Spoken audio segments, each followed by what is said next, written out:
Happy Monday, everybody. We are live here on Chicago Bears Now. Our first stream in, I should have counted the days, as a playoff team. Over 5 years.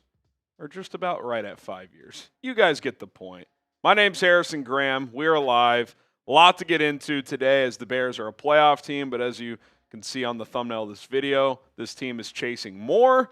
And I'm excited to go on this journey with you guys. Should be a lot of fun to see how long this ride ends up being. But shout out your city. Let us know where you guys are tuning in from. The playoff Bears, Cullen, they are in. And now we find out over these next couple of weeks, where they end up in the NFC playoff picture. But they are in the dance. Yeah, the first step, right? Checked off the list in terms of, goals the Bears probably had for themselves going into the season was, hey, make the playoffs. They've done that. Now it's all about, okay, how do they perform in these final two games against the San Francisco 49ers this week on Sunday Night Football, and then, obviously in Week 18 against the Detroit Lions. And to your point, it determines a lot in terms of who the Bears could potentially face in the postseason. And listen, there's a lot of different teams that could be a possibility, and we're going to go over all of them today. There's obviously some, you'd rather probably face than others, especially you're playing on playing during Wild Card Weekend. But yeah, you're in the postseason, you're in the dance. And that's the main thing. So if you would have asked any Bears fan on the planet or told them, hey, you will be in the playoffs clinched with 2 weeks to go, I don't think there's a single one on the planet that would have said, nope, I'm not signing up for that. We're in the dance. Good chance you're going to be hosting at least one playoff game, if not two, if you can win your first playoff game. I said it probably starting after that Eagles win. I'm not putting a lid on this team anymore. I'm not saying sitting here today I'm picking them to win the Super Bowl, but I'm not going to say they can't because they know how to win. There's still room for improvement, which is the exciting part. So I'm excited to see where this goes, but it's exciting, man. It's you guys deserve it. I just want to say thanks to everybody who's been loyal to this show. We've had some rough goes, some rough times, and now we get to all experience at least one playoff watch party together, hopefully multiple. So I can't wait, and I hope you'll be with us for the entire journey. We got Christian Edits in Middlebury, Indiana, Bear Weather in South Lake Tahoe. We got, Tropic in Clinton, Illinois. We got, what's up, Mike Nintendo? We got Mike Nintendo. Lil Gino in Hawaii, Ross in Merritt Island, Florida, Raleigh, North Carolina from the Steel Bearing. So Wichita, Kansas from Tom B, heading home to Chicago. It's Chicago. Lansing, Michigan from Baby Snipes. We got Brighton, Tennessee from Alan Clark. Shout out to the real ones, man. Tuning in. And this is fun, man. This is fun. I can't wait for these next couple weeks. And then obviously the playoffs are going to be awesome. So we'll be here every step of the way. The next step in the journey is the 49ers, who also play tonight. So the Bears have a 2-day rest advantage over San Francisco. And even though it's on the road, the 49ers are playing in Indianapolis, which is, not that far from Chicago. So they got that same cross-country flight that the Bears will have to take later in the week. So the Bears will have a rest advantage. And even though you're in, Colin, this is a big game for both teams. Both Huge. teams clinched with the Steelers winning last night, or yesterday afternoon, I should say. But, seeding purposes are starting to – that's kind of the next step is playing for seeding. And, the 49ers, I think we expect them to beat the Colts tonight. We'll see. But either way, that's going to be a big game on Sunday Night Football next week that could have seeding implications, potentially even number one seed implications for both teams. So definitely a massive matchup out in the Bay Area. Yeah, I'll be pulling for the Bears, that's for sure, this week. So, no, listen, it's one of those kind of matchups where the San Francisco 49ers, we'll talk about it kind of later in the show.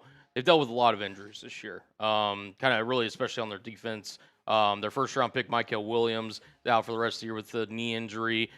Nick Bosa had a knee injury as well. Fred Warner had a nasty ankle injury earlier on in the season. So it's been Robert Saleh and kind of a makeshift rotation there in the front seven, especially. But don't get it twisted. This Niners team, especially with Kyle Shanahan, Brock Purdy, who seems to have kind of well. Yeah, really playing well, especially as of late. They still obviously have a lot of talent on the offensive side of the ball. Christian McCaffrey having a heck of a year. George Kittle, the entire crew. So, look, if you're the Bears, that this is an opportunity to, again, kind of have another measuring stick moment. We said it before the Packers game that, these last 3 games for the Bears, it's going to be really kind of important to see how good they are. I think everyone acknowledges this Bears team is a really good team. How good of a team are they, and, what kind of momentum can they carry into the postseason? You have another test this week here in primetime against the Niners. Yeah, no question about it. And, this should be a game where you should be able to play fairly loose. I mean, it's still a big game, but you're in the dance, so that pressure's off. Like, you've clinched, so and there's a chance you will have clinched the division by the time you kick off if Green Bay loses on Saturday. But you still want to win because you're chasing that 1 seed. But this also could be a round 1 preview, right? I mean, if you win this game, there's a scenario where this is like the 2-7 matchup where the Bears are the 2 seed and the 49ers are the 7 seed. Certainly could get Bears-Packers Part 3. We're going to break that down coming up here in a little bit. We'll kind of just stack up the Bears with the rest of the NFC and who they could face early on in the playoffs. But, I think this will be another just opportunity to show that they're for real. So can't wait for that. I'll get some score shout-outs here. It's obviously early in the week. I'm not going to give any score prediction today as I want to see how tonight plays out before I do my preview and prediction and all that stuff. So drop your score predictions in the chat. We got a super chat from Alex Todd saying, Harrison, people don't just laugh at me in the street with my Bears gear anymore. They try to start a conversation. What do I do? Talk it up, man. Be excited. Chop it up about the Bears. The boys are 11-4 in the playoffs. So, they can't laugh at the Bears anymore. Not right now, not this season. So, yeah, this is a chance to flip the script, Alex. That's my advice. Will Williams, how would you rate Jalen Johnson's performance since he's been back? It feels like he's gotten a little better each week. I mean, that first game against the Packers, he got beat a few times. He himself had acknowledged through 2 games like he still hadn't quite felt like himself. He obviously had that pick against the Browns, which some fortune there where Jerry Jeudy couldn't squeeze the ball. PFF would suggest he's gotten a little better each game. On the metrics, this past game, he only got targeted once, did give up a 12-yard completion, but, they only threw his way once. So, yeah, I mean, I don't think – probably not going to get peak all-pro level Jalen Johnson, but, I think he's trending in the right direction. He's playing well with the way Nashawn Wright's playing on the other side. I think you can feel good about that. You obviously have Tyreek Stevenson in the mix there, so they got some options at outside corner. I think now, Colin, the question is – what does nickel look like? We still don't have clarity on C.J. Gardner-Johnson's injury. That was not brought up in the press conference earlier today. Ben Johnson did make a comment saying Kyler Gordon could return for the playoffs. So, I'm not expecting huge things there, but if he's at least available, I mean, that would be a bonus. So we'll see. I've thrown out the idea, do you try Tyreek Stevenson at nickel some over these past 2 games, especially now that you have clinched a playoff spot? It does kind of just buy you some time to try some different things out. So we'll see what happens there. But, if Jalen keeps trending up, then maybe you would kind of experiment with Tyreek on inside, because if Nick McLeod is your corner and nickel corner in the playoffs, I respect what he's done this year, being a fill-in, being available, has played some outside, played some nickel, but that's an area where teams will probably look to attack if he's out there consistently. Yeah, I mean, look, if you're down to your essentially, what would that be, 3rd nickel cornerback, you're not in great straits. Look, could they potentially try something? You kind of threw out some hypotheticals there, absolutely. To me, it's just kind of, you're almost sitting there just – I mean, with all the injuries that the Bears have suffered, especially in their secondary, this one feels like the most just potentially crucial in terms of their playoff push, because Gardner-Johnson, the second he's arrived on this team, at times he's been the Bears' best defensive player in terms of stretches. And look, I think that his health's obviously going to be important. We'll see if we get any updates here later throughout the week. We'll obviously, bring you the news, so subscribe to our notifications. But we'll know something Wednesday Yeah. because the first injury report will drop. But I thought we'd get a little breadcrumb today. We really haven't. yeah, that I don't know whether to take that too as good or bad news. I would lean towards bad news, but Well, it could be good and bad. I had a source tell me that from what he's heard, and he's had good info in the past, that the ACL's intact. I think we would know if he tore his ACL. It's been 2 days. When a guy tears an ACL, you know within 24 hours, almost always. So I don't think that is what's happened here. Did he hyperextend his knee? Did he sprain his MCL? Like, is he like in that week to week? Is it like a 2 to 4 week injury where you sit him the last 2 weeks and then you try him in the playoffs? DK Metcalf suspended 2 games 2 without game pay. suspension Without pay. I mean, I don't necessarily hate that because of, again, you're physically going after a fan. Wow. Well, and he also claimed Racial, certain things, and there's a bunch of fan videos that, unless he said it at a different time, the fan, that was not the case. Yeah. So, Sure. I mean, if you're the Ravens, did you just get a lifeline? I mean, Pittsburgh plays Cleveland this week. You were probably thinking that's a done deal, but Browns defense against a DK-less Steelers offense, I mean, I'd give them a puncher's chance. They played Buffalo well yesterday. Yeah, I mean, look, the Steelers have really been relying on their rushing attack. Kenneth Gainwell, Jalen Warren. They were good yesterday, both of them. They really were, so we'll see if they continue to lean on them. But, yeah, in terms of their passing attack. If it comes down to Week 18 and they don't have Metcalf, I mean, I got to go Baltimore in that spot. So you better beat the Browns. That's all I'm saying. Yeah. You would think he appeals and tries to get this down to a 1 game. You would think, yeah. But has a single appeal been won this year? I don't know if this year. I know they have obviously in the past. Yeah. But I don't know about this year.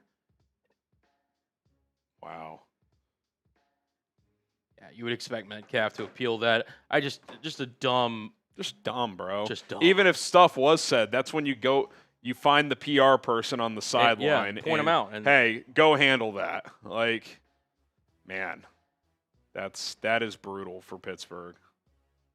That makes their win yesterday even more huge. Yeah. I mean, if they lost yesterday, they'd be tough sledding. It really would be. Well, you get George Pickens out because he was a headache, and you bring in DK Metcalf, give him $150 million. More expensive headache. Yes, that is correct. Okay, Jerome, it's Chicago. Yeah, bearing down from Merced, Cali, across the country. Appreciate the donation.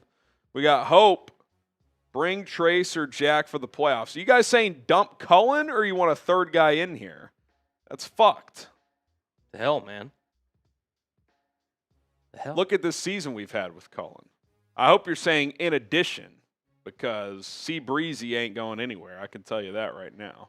Yeah, we love Trace and Jack. Yeah. They're fantastic, but yeah, Cullen's not going nowhere. I'm assuming Moose might make a couple appearances depending on what's going on when Denver's playing. Yeah. I'm going to glass half full and say he's saying in addition. Yeah. That's what I'm hoping for. I would imagine so. I always try to look for the positive spin of things. Exactly. So. Austin with the 5. Harry, when that ball flew off the screen and I saw DJ had a small step, I about shit my pants. Yeah, I mean, look, it's you were about 12 yards from field goal range, so you would think, okay, maybe you run the ball, try to get closer, but it's first down. It's like, let's take a shot. Let's try to end this thing right here. It's a play they repped in practice. Both Caleb and DJ and Ben as well talked about that after the game, and they nailed that one. I mean, that was good coverage by Nixon. There was not much room there. And by the way, Nixon interfered, and they didn't call it. Thankfully, didn't matter. But yeah, I mean, what a moment. That's got to be. And look, the Bears have been around for over 100 years. That's got to be a top 10 moment, especially in the regular season, in the history of the franchise. It basically clinches you a playoff spot. You're on the doors of clinching the division for the first time in 7 years. It's against your rival who has had stranglehold of this rivalry on a night prime time, crowds rocking, when for most of the game it just felt like everything was going against you. I mean, that's got to be – that's one of those, Colin, if you're at that game, you're talking about that night for 20 years. I mean, that was just an all-timer. Yeah, I mean, obviously, shout out to Tyler Villa and everybody else that was in attendance in Chicago at Soldier Field. Colin ain't going anywhere, guys. Relax. Listen, I appreciate all the love in the chat. Appreciate it. Look, here's what I'm going to say. That atmosphere that the Bears had for that moment, again, it was against the Packers as a rivalry game.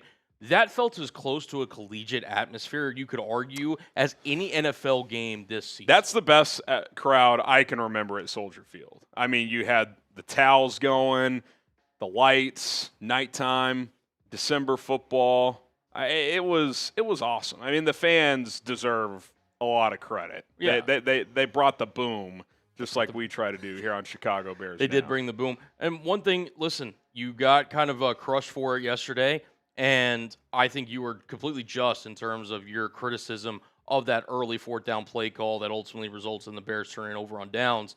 Look, if you're Ben Johnson, this is a learning moment. It's not that he can't grow from this and, obviously, change things for the better. But when you have the energy like that in the stadium, the worst thing you could do is jeopardize it with kind of a iffy play call that could, literally suck the life out of the room, it felt like. And then, you're sitting there, and it felt like the Bears really didn't get their swagger back until, the fourth quarter? Yeah, it felt late like in the game. Yeah, it really did feel that way. So, it's one of those things where we're all humans at the end of the day. Those players are too. And to the super chat, I mean, when DJ had a step and the ball was still in the air, it felt like the ball was in the air it felt like forever. And then eventually Caleb, it dropped in a bucket. Keyshawn Nixon getting the revenge and everything. It was a pretty cool moment. And a moment cheap that shots DJ early in the game. Yeah. He also had the pick last time, and this time he gets beat. So that was a 180 moment, that's for sure. Jarek Scott, Caleb Williams, top 10 quarterback in the league. Not yet. Probably not yet. He's playing really well right now, though. He's playing really well. You could make that argument if he finishes strong and they make a deep playoff run. I would say at this exact moment, probably not. I do think he's top half of the league, though. I do think he's top half. And it's kind of interesting, too, Colin, because a lot of guys that we would have said top 10, like, where do you rank Baker Mayfield right now? He's been horrible. Like, what has happened? Like, it's been such a weird year in the NFL. My advice is don't get caught up if he's is he the 10th best, the 13th best? He's on the rise. He's playing well. This team's winning. Good things are ahead. I think that's fair to say for sure. Yeah. I where he ranks is kind of, to be honest, irrelevant at this point. It doesn't really matter in the here and now. But I still think, to your point, you could argue where he ranks in the league. He's a growing and he's ascending player. He's improved from last year to this year. Continue to build upon that. Yep. Andres, Don Burr must be on life support. Don, if you're watching, your head coach said it when they blew it against the 49ers. That might have been their only chance. We'll see. They still have a lot of talent moving forward, but it's a big offseason coming up for Detroit. What do they do with their coordinators? They're not going to have a ton of roster flexibility, I don't think. They've paid a lot of their guys, so it's going to be interesting. Early in the season, it felt like Kelvin Shepard was like the next great thing, and then I know they've had some injuries, but their defense has fallen off a cliff. He had to strip play calling from John Morton. I would say there's a greater than 50-50 chance he has to change both coordinators again, this time by his decision, not because they left. So, yeah, they're in some trouble. Daily basis, FGB still loving the win, but something that really concerns me is our D-line got completely slopped around. I think that will be our downfall this year if we play a more complete team like LA or Seattle. Yeah, my guess is if the Bears lose in the playoffs, it's because their defensive line can't make enough of an impact. Now, I thought as the game went on Saturday night, it got stronger. You saw Montez down the stretch flash a little more. Grady Jarrett actually had 6 run stops, which means he had 6 tackles in the run game, which are 2 yards or less. So that's actually kind of quietly a really good game.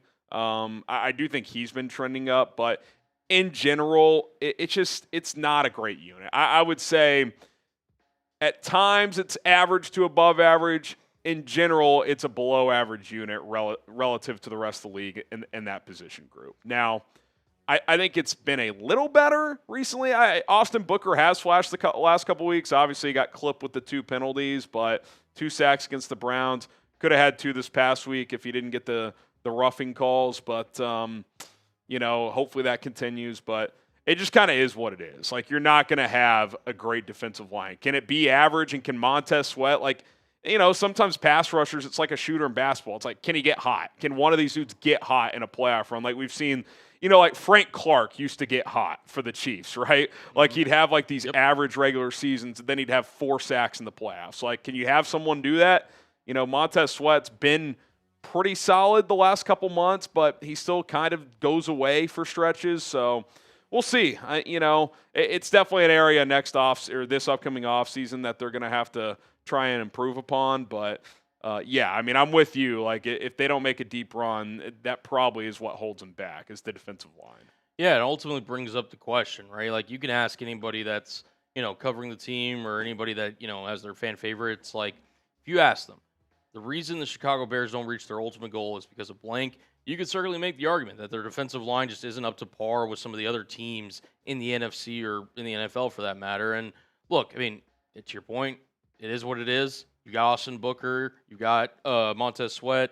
Joe Tryon-Shoyinka. Would be nice if he, showed up and contributes maybe at a higher level. He's actually been decent, especially for what they gave up for him.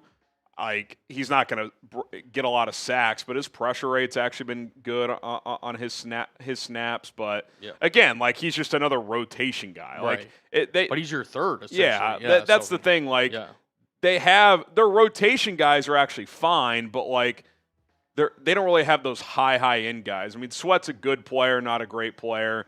Dexter at times flashes. Jarrett is not what he was, but still solid. It's a lot of that. It's like he's solid, or he's good, but good rotation player, but they're asking him to be a starter, a guy like Austin Booker. So, it feels like they're that like dominant piece away. Like if they had if you changed nothing but had Max Crosby, like the domino effect of that would be huge because like a lot of other guys would get way more one-on-one opportunities. So, you're just not going to be able to fix it. You just don't have the horses. So just hope they play better, and as a collective unit can just be solid. I think that's your best hope.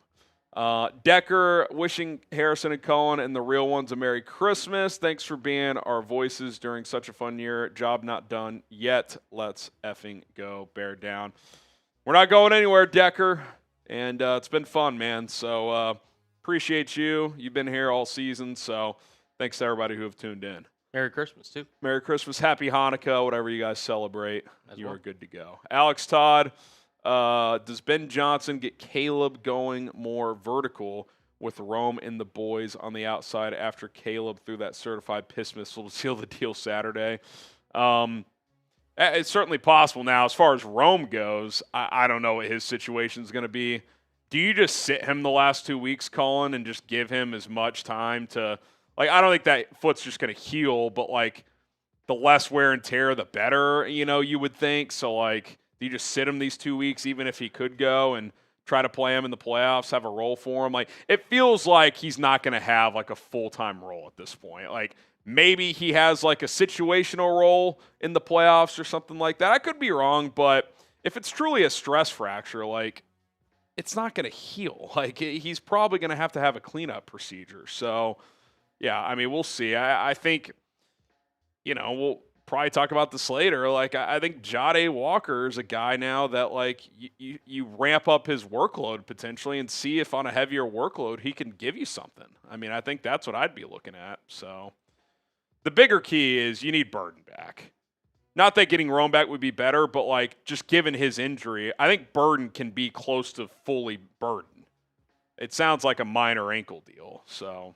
Yeah, it just seems like, to your point, Rome, at best, you're going to get him at what, 75, 80%, if that. Which, listen, I will take 80% Rome Odunze. Right. I just don't think he's going to dominate. Like, he's going to have probably a minor role, you would guess. Yeah, but it's also the fact that, like, what would be better for him? You know, maybe sitting him and then having him just, like, out of the injury, like, join the team for the playoffs? Or, like, do you play him maybe in Week 18 just so he has some snaps and it's like, okay, like, you know, because that game against the Lions could be very crucial. Like, does he potentially, like, does it matter on the situation that the Bears are in when it comes to playoff seeding? It's a lot of different factors. There's almost no scenario where Week 18 doesn't matter for something. Like, right.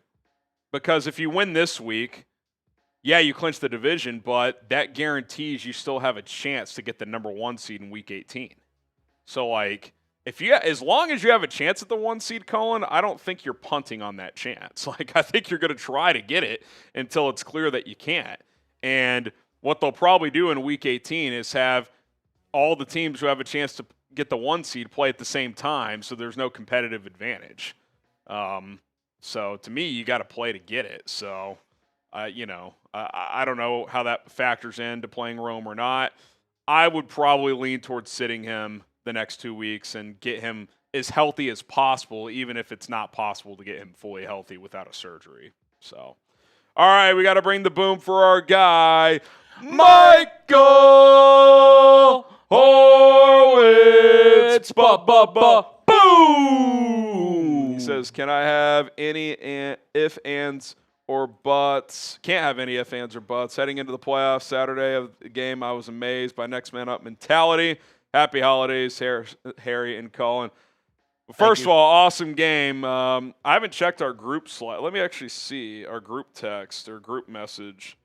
If you guys were able to link up at the game, you and Tyler Villa, but I'll let you. Oh, here we go. I'll let you. They both sent me some videos. Heck yeah, love that.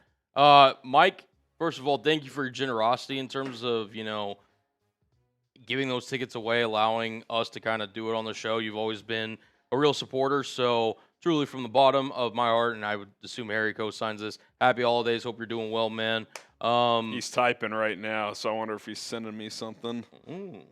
He said they were not able to meet up. That's all right. No worries. Y'all were both at the game. I see. Look at this video from Tyler Villa. Dude, that's sick. I mean, those are sick tickets, so shout out. Oh, this is the touchdown to Walker. You guys want to watch this? You want to clear Here, I'll throw it. Yep. All right, this is pretty cool. We can show this since this is from Tyler directly. This is the touchdown to Jahdae Walker. God, what seats to have for this moment?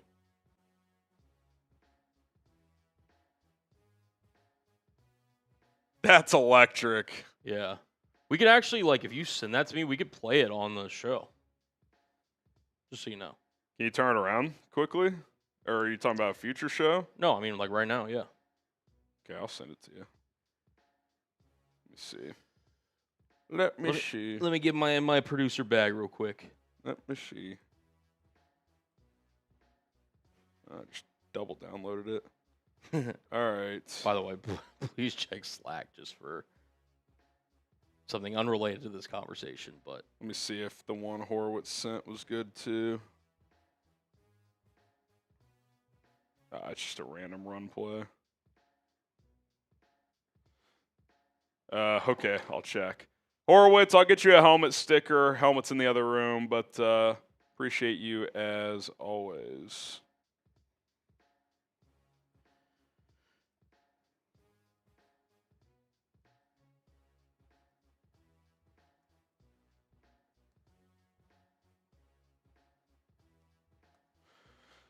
All right, who we got next here? Here, I'm going to get that video up, but we do have Shy to God. Shy to God. People keep trying to say the Bears and the Packers are even, yet the Bears blew out 3 teams they couldn't beat, lost to the Browns and Eagles, then tied with the Cowboys. Just beat them in an ugly game. Yeah, I mean, look, I think the Bears and Packers are probably relatively even. I know what you're saying, but the NFL is different week to week. Matchups come into play. When you play, teams matter. Like, I think if the Packers played the Browns again, they'd probably beat them. But I hear you. Like, if the Bears play the Packers a third time, they'll have a good shot at beating them. They just beat them in a game where they played pretty shitty. So, yeah, I think there's a good chance we get a third match, and we are going to be on pins and needles covering that. No question about it. Yeah. All right, this is courtesy of our friend Tyler Villa. Here, let me crop this real quick. But yes, Tyler Villa, shout out to you, sir. This is pretty sweet. Yeah. This was from the game. This is the Jahdae Walker game-tying touchdown to send it to overtime. Here we go. Pretty freaking sweet. Pretty good view here. Shout out. Get the Tyler Villas and the Michael Horowitzes in the chat for making it possible. That's pretty sweet. Look at that place, man. Rocking And rolling. Just going absolutely nuts. That's awesome. The view from behind that you showed me, where it's behind Caleb Williams and the all kind of 22 look, The is DJ throw or the Jahdae throw? the Jahdae throw. Because when he, to your point, when Caleb releases the football, Jahdae's not even really out on a He like barely can even see him. Probably. Yeah. He knows where the route's going to go, so he just throws it to a spot. Yeah, and it just was pretty awesome. Pretty awesome. Just, I mean, Caleb. That play right there, I think, is like an example of the growth this year. Like, obviously, it's fourth down, you have to throw it, but like, feels like he probably gets sacked on that play last year. You know what I'm saying? Yeah. Just like doesn't trust it. I'm gonna try. Maybe he tries to like escape out or something, but yeah, that was a special moment. Yeah. That was a special moment. Yeah. Again, shout out to Walker Selly was classic. Yeah, moonwalking. Absolutely electric. Unbelievable. Appreciate Tyler Villa for sharing that, and obviously Michael Horowitz for getting the ticket opportunity there. All right, Haven the White Wolf, Merry Christmas, you guys. Off topic curiosity, you all hit the Scarborough Renaissance Fair in the Dallas area. I have never been to that. Have you? I've heard of the Renaissance Fair, but I have personally not been to it. I've never been, so I'd have to look into it, but appreciate you donating. Let me look this up, actually. But, yeah, thank you for the appreciate the super chat. We got Cash Casper. Oh, I have been to this, actually. You have? Yeah. What is it? It's basically like, just a Renaissance Festival where they have like a bunch of like everything's medieval times. Like you go in, it's like all that stuff. So that's cool. I have been to this. So there you go. I've never been.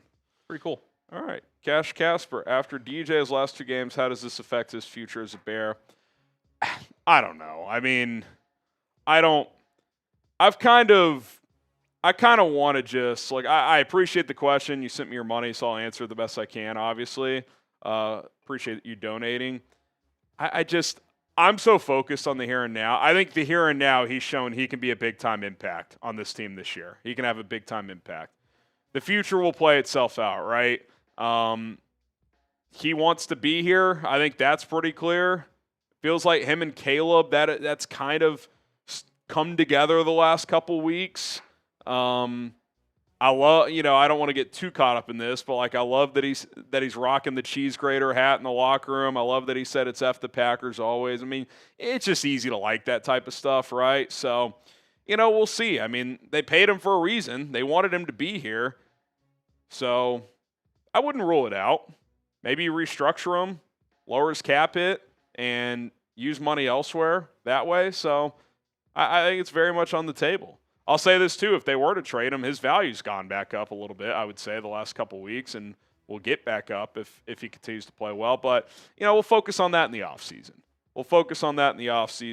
I know right here, right now, I think he's probably your top weapon right now. I'd say him and Colston are your current top weapons until we have more, until we know more about Luther and Rome. Like, I think Loveland and DJ are your 2 guys right now. So. Roast beef, the hands in the hand warmer after the TD was sick. That was icy. That was icy.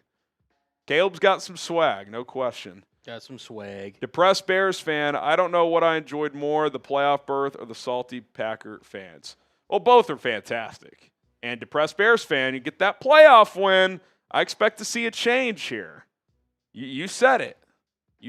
So don't want to Don't want to skip steps here. Got to get there first. Are you slightly depressed Bears fan today because they clinched the playoff berth? Less depressed Bears fan? Less depressed Bears fan? Let us know. Vinny, happy holidays. Appreciate you. Likewise. Also, did you see the Pro Bowl fan vote came out and the Bears led the NFC in 12 categories?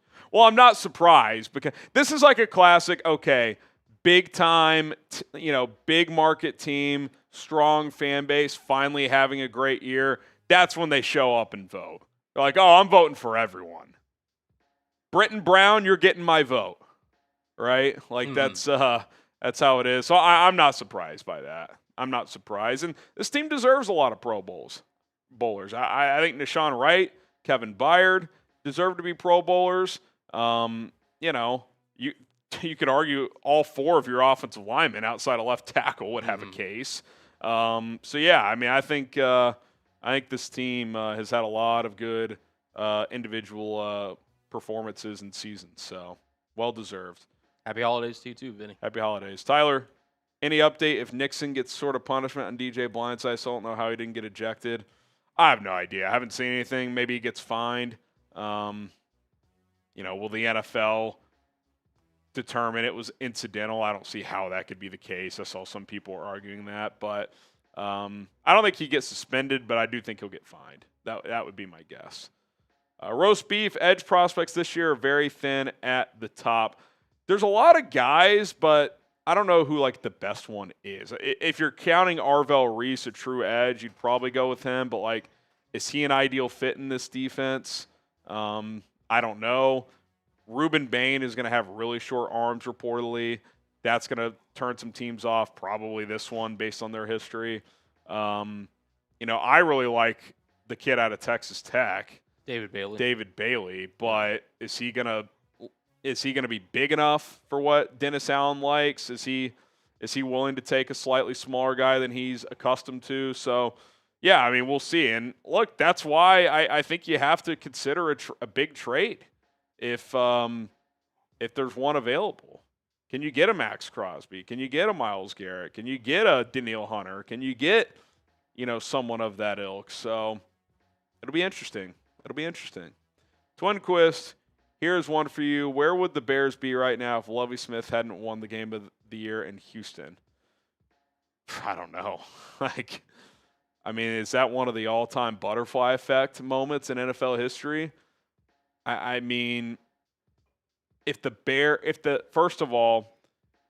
Texans get the number 1 pick, do they just take Bryce Young? And then do the Bears still trade with the Panthers and they take CJ Stroud? Like, do you get DJ Moore in the trade? Do you get the rest of the pack? I don't know. I have no idea what would have happened. That Davis Mills Hail Mary, the effects for multiple franchises after that, it benefited the Texans even though they won, right? Because they ended up they got Stroud instead of Young. And I know it's been a little up and down with Stroud, but I think most people would take him over Bryce Young still. And they ended up trading back in and getting Will Anderson. Does that still happen? Who knows? That's one of the all-time what-ifs if that ball gets batted away. So luckily it was caught. Andres, Bears fans are insane. They got Nick McLeod in the top 10 of CB votes for the Pro Bowl. That's my point. It's like when you've been this bad for so long and then you're having a good year, you're voting for everybody. Noah Sewell, you got my vote. Daniel Hardy, you got my vote. That's awesome. Love it. Alex Amerling, feels good having our franchise QB. Feels good, man. There's still room to grow, but he makes a lot of big plays, man. He makes a lot of big plays. So yeah, it's one of those things too where, obviously, completion percentage-wise, he's not where he or maybe the team or Ben Johnson kind of hopes where he is. But you've mentioned it all year. He still brings the explosives, and when it comes into the clutch moments late in the fourth quarter, cardiac Bears for crying out loud. He seems to rise to the occasion, so he elevates his game. Yeah, and now he, to your point, heading into the offseason, depending on where the Bears finish here, he's got a lot of room to grow. Yeah, a lot of room to improve. By the way, do we have the cardiac and the FGB gear available? Let's just flash that real quick. Get to about a couple super chats. Now we got about 700 people watching live.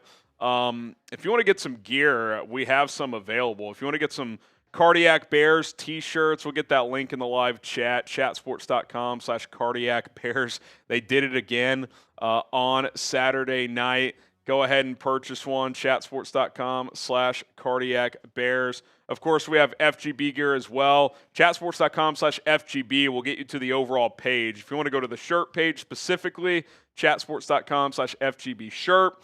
Hoodie specifically, chatsports.com/FGB hoodie. But if you're driving around or something right now and just want to remember an easy link in your brain, chatsports.com/FGB, and then you can just choose the hoodie or shirt and go from there. Plenty of gear available. Probably going to add some merch for the playoffs as well. So stay tuned for that. Should be cool. And appreciate everybody who's gotten some gear already, because I've gotten a lot of DMs about it and emails, stuff like that. So pretty awesome stuff. So go check it out today. Lawrence, who would you rather see the Bears play in their first playoff game? Well, funny you ask. We're going to do a full segment on that. I mean, out of the realistic options, let's just say they get the 2 seed, because that seems to be the most likely scenario. I would say either the 49ers or the Packers. And I know you might be saying, really? You want the Packers again? It's like, well, I mean, it's either those teams or like Seattle or the Rams, because, you know, Detroit has a long shot of making it. I would say you'd probably take your chances with them at home, but do you want to play them 2 weeks in a row? Because you'd play them week 18 as well. You can't get the Eagles in the first round because they're locked into the division. The only way you play the Eagles in the first round is if you're the 6th seed, because they're pretty much going to be locked into the 3. You can't play Carolina or Tampa in the first round. You could play them in your first game, though. If you get the number 1 seed and the NFC South winner wins their first round, you could potentially play that team in the divisional round, which that would be a dream. The dream scenario is you win the number 1 overall seed, and the NFC South winner is who you play in the first round. I mean, could you imagine getting to play Tampa or Carolina at Soldier Field for a chance to go to the NFC Championship game? Like, that's, you can't ask for a better scenario. That would be the best scenario. So, yeah, I mean, the thing about the NFC wildcard teams is they're all going to be really good. They're all going to. You could argue, Colin, that all 3 wildcard teams are tougher outs than the 3 and the 4 seed, Philly and the NFC South winner. I know Philly's playing a little better, but I'd rather play Philly than Seattle, than the Rams. Like, you've already proven you can beat Philly. So we'll see what happens. I'm also curious to see, that's another reason why this 49ers game I think is really important, is like, I want to see how you stack up against these guys, because you might play them in the first round. So yeah, it would be interesting to like maybe rank, like, once the playoffs are set. That'd be a good like, segment. Like, hey, you know, out of all the teams that I could pick, you know, team I want to play the most, second, third, and like just go down the list and reasons why. Degger actually asked a good question in the chat. Did Josh claim his swag pack from Saturday? I meant to ask you about that. I have not caught up on all DMs. My initial sweep, I did not see it. Let me see. Shout out to all you who represented. Let's see.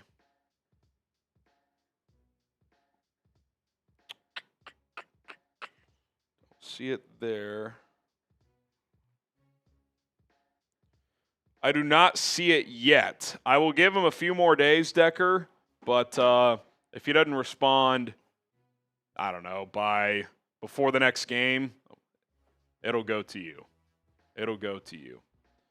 All right, Jay Smalls with the 50. Should we just rest the starters for the last 2 weeks to avoid the Packers in the playoffs? I'm a big Bears fan, but if any Bears fan feels confident against the Packers, they're living in La La Land and delusional. That last game was complete luck.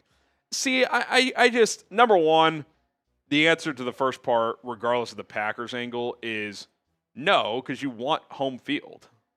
Like, you want to play at home. And as long as you can get the 1 seed, Cullen, you're playing. Like, if you can get that first round bye, especially in a year like this where injuries across the league have been critical, like, that's a no-brainer. I mean, you're trying to win. So that's number one. Number two, yeah, you got a little lucky in the past game, no doubt. you also dominated the second half in Lambeau. I think the Bears have shown they can play with the Packers. I'm not saying that would be easy, but I would still rather play them than the freaking Rams or the Seahawks. Now, I'd probably rather play the 49ers than the Packers, and by the way, Jay, if you do that, you still might face the Packers because they would get the 2 seed and you might fall to the 7.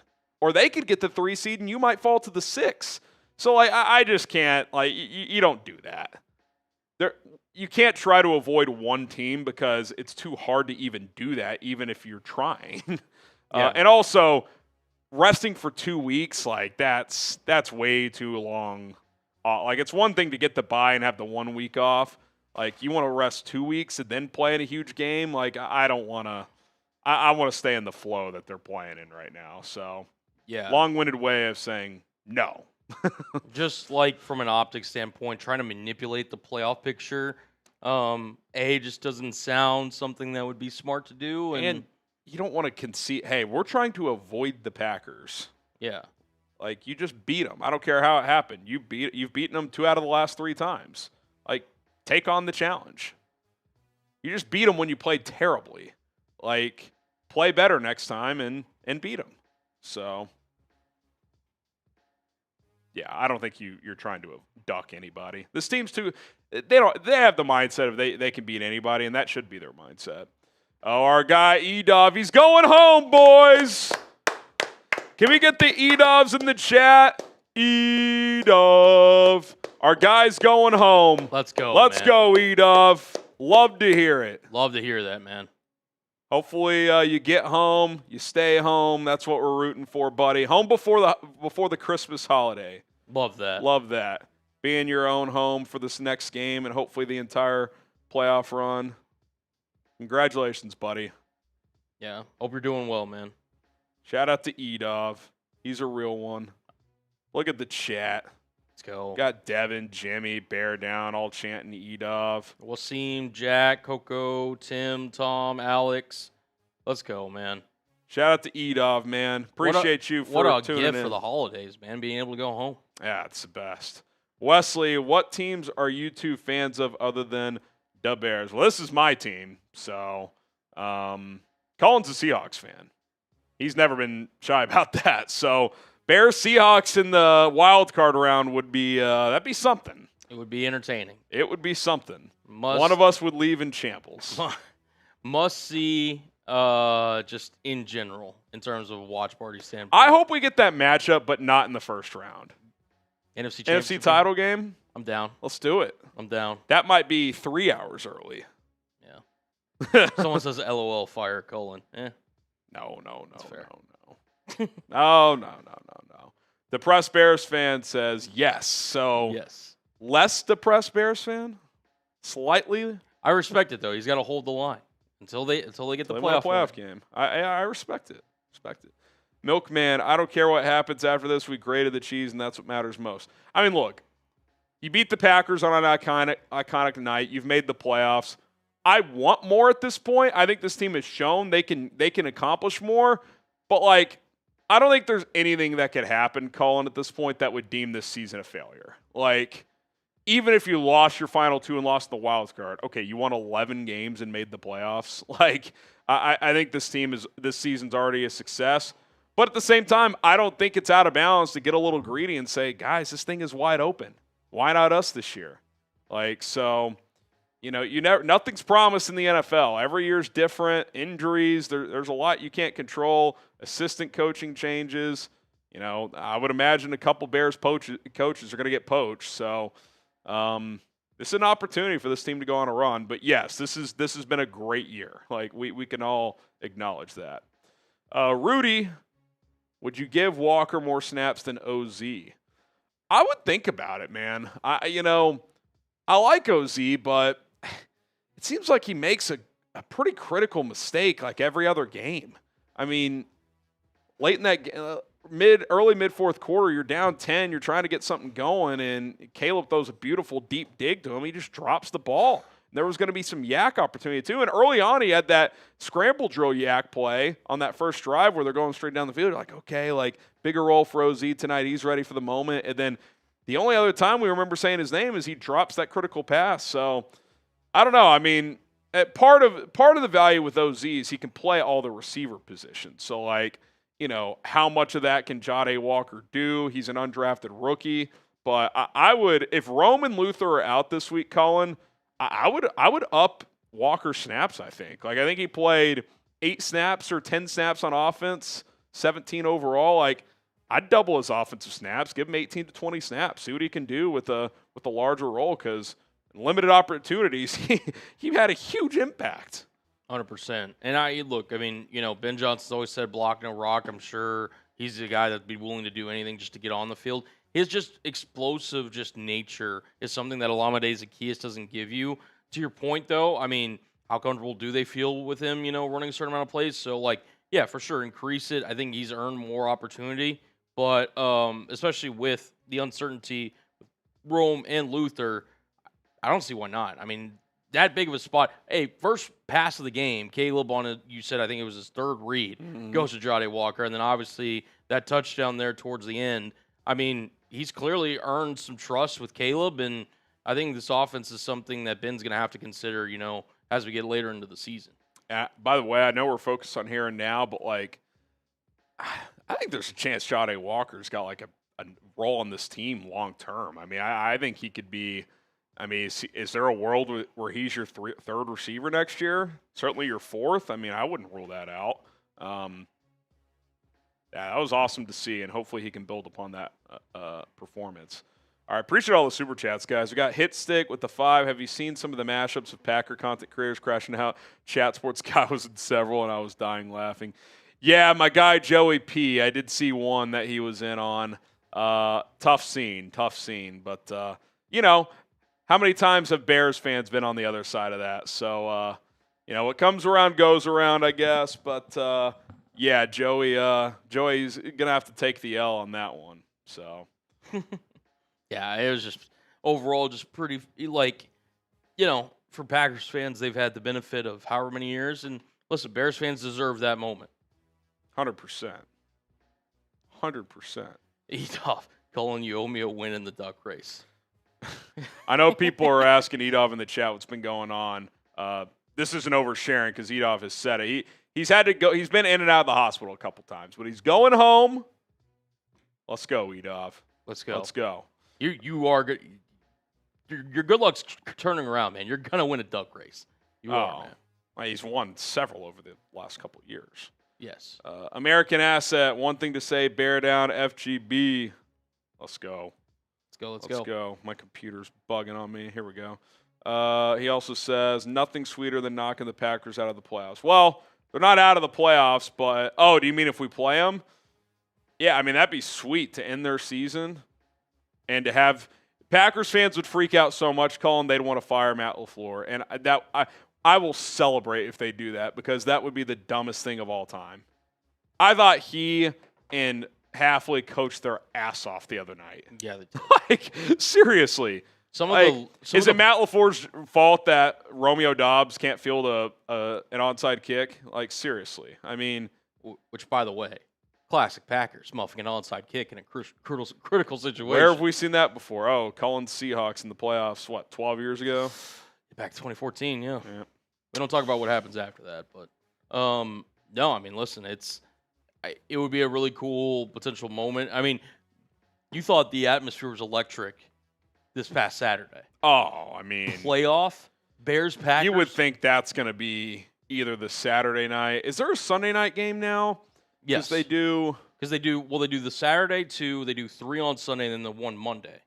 Is that how they do it now? I'm pretty sure. Okay. That sounds right. Yeah. I do not want that Monday game. But if it is, we'll be here. Tyler, thank you, Michael Horowitz and Bears Now, for making a dream come true. Dream to see Bears-Packers. What an amazing game. God bless and happy holidays. Tyler, first of all, congrats on getting those tickets. And what a game to go to. It would have been cool regardless, even had they lost. You got to go to that game. But, that's not just some game, Colin. That's that's a game you think about forever that you were at. That's pretty awesome. So, yeah, Michael Horowitz, Just what a generous gesture, and I'm glad you got to experience that with, I don't know if it was you and your dad or a buddy, whoever, a date, but that's pretty awesome. Pretty awesome. Shout out to the Horowitz for making it possible, and congrats on you to winning, and glad you had a great time. And yeah, an amazing game is an understatement. That was, it's arguably it's an all-time Bears game. Yeah. I mean, it just is. It really is. Ramsey T called for a Jahdae legacy game, but I'll take a game-tying touchdown. Can he please get more playing time than OZ? Yeah, I mean, we were just talking about that. Like, trust is a big part of this, right? I mean, they clearly trust OZ when it comes to the full playbook. He can play multiple receiver positions. But, yeah, I mean, I would up his workload. I would give him some more opportunities. So, whatever that looks like in terms of if he's playing more than OZ or not, whatever, I'm not as worried about that. I'm more of, if Rome and Luther are out again, I would play Jahdae Walker more. I would give him – I will say this. It seemed like he already – I don't know. I'd have to go double-check the snap counts again. It felt like he was out there more than Devin Duvernay. So I think that may already be set in stone from that standpoint. Yeah, because we were talking leading up to Saturday's game where, they were going to have to elevate, at least it seemed like, and they ended up doing it, Maurice Alexander or J.P. Richardson, who had the special teams kind of flexibility to maybe give Devin Duvernay some potential look on the offensive side. And it turns out Jahdae Walker was the guy who was featured more in the offense. So yeah, no question. No question about it. Jeffrey, any info on C.J. Gardner-Johnson? Sorry if I already There answered. really isn't. I've been told by a source who's had some good info throughout the season that they avoided an ACL tear, so that's good. I think we'd know that by now anyway, right? I mean, ACL tears, pretty quick. I think they're still probably working through what exactly it is. I don't know if the media was told not to ask about it today, but it was not brought up at Ben Johnson's presser. So that's a bad job by somebody if they weren't told ahead of time not to ask about it. But Ben Johnson, unprompted, said that Kyler Gordon could return for the playoffs. So while that's good, is that a signal that Gardner-Johnson's injury is serious? I don't know. We'll know more Wednesday if he practices or not. First practice of the week. So we'll see. We shall see. Stack racks, relax. We need to win at least a playoff game. We haven't won one since 2011. Yeah, I mean, I think the next goal is get the division. Got to win one more game, or the Packers win one more. And then after that, win a playoff game. Those are the next goals. I think you've already had a successful season here, but yeah, those are like the next steps here for this team. Jay Smalls, I hate the Packers, but I would avoid them at all costs. We have to face reality that they are way better than the Bears, and it's not close. They almost beat up with their backups. I would rather go on the road first round. Okay, but guys, first of all, both teams had backups out there. Yes, I get Malik Willis had to play. Malik Willis twice now against the Bears has played well. So, I'm not saying he's better than Jordan Love. I don't think that. But, their run game opened up with Malik Willis, where early on they were getting stuffed. And he was more efficient than Love in that game. If Love keeps playing, who knows what happens. Regardless, they did not lose that game because Malik Willis was playing. They lost it because they choked. They had the Bears under control, and you had a couple other stars are out. Bears have guys out too. And I also saw the Bears at Lambeau Field physically overwhelm the Packers in the second half. So, I get it. They're not the top team I would want to face in the playoffs, but, you shouldn't run away from that. And I am sorry. I will push back on the idea that they're way better with the Bears. That is just not true. Now, you can debate who the better team is. Way better, though, they've played two very close games. One with Micah Parsons, one with not. If anything, the Bears actually played worse in the game where Micah wasn't available, and they still found a way to win. So, again, I'm not acting like the Bears are just taking over this rivalry now, but they played them really well both times last year when they stunk. Talking about the Bears. They've played them close both times this year, won one of them each year. The Bears have shown the last 4 games they could play with the Packers. They've won 2 of them, and they could have won the other 2, and they definitely should have won the first one last year. So I just don't think you should be scared of the Packers. I get the history. I'm not saying you would beat them in a playoff game, but, you're most likely going to get them at home if you play them. So I think you should embrace that situation if it ends up happening. So And like, Jay, you tell me, the Rams or the Packers, who would you rather face? I'd rather take my chances with the Packers. That's just me. Matt, I was at the game. What an atmosphere. Also, are we done with all the trade DJ talk now? Well, like I've said all along, it's going to be a discussion this offseason, and I still think it will be. But yeah, I mean, the last 2 weeks he's been fantastic. He wants to be here. That much is clear. And it's never been, at least for me personally, I want to get rid of DJ Moore. It's been, if he's making this much money and they aren't heavily utilizing him, which for chunks of the year they hadn't been, is that money better spent elsewhere? That's all it's been about, because this is about a roster construction. But yeah, right here, right now, I'm not even worried about that currently. We're in the freaking playoffs, man. I'm worried about what DJ Moore can do for this team the next 2 weeks and hopefully in a long playoff run. That's what I'm worried about. So we'll see how the next few weeks shake out. But yeah, I mean, we can talk the DJ scenarios this off season. But appreciate all of the super chats. We caught up finally. No, we got 2 more. Oh my goodness, the people showing up, showing out. American Asset, yes, if we play them.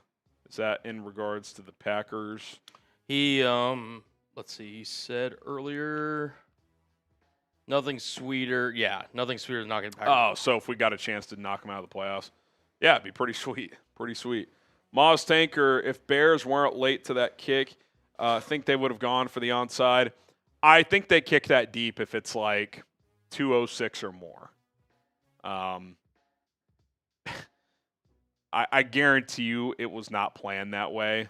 Now, I will say, and, you know, I saw people talking about this. It's cold. It's windy. You can't overrush it. I still think there could have been enough urgency to get that off with a few seconds left before the 2-minute warning. But you did have to make it. If you missed it, the game was over. So it worked out. Obviously, you recover an onside kick. There's a little bit of luck involved, but you'll take it, and you found a way to win. So, all right. Appreciate all the super chats. We'll answer some more during our mailbag segment. We'll also take some hashtag Bears questions, but hit that like button if you love the Bears. Appreciate everybody for tuning in to today's show. Like I mentioned, mailbag coming up in about 15 minutes. Also going to react to some of the things Ben Johnson said at his press conference earlier today. And then at the end of the show, kind of want to stack up the Bears against some of the other teams they could be facing in the NFC playoffs. So we will do all of that coming up here on Chicago Bears Now.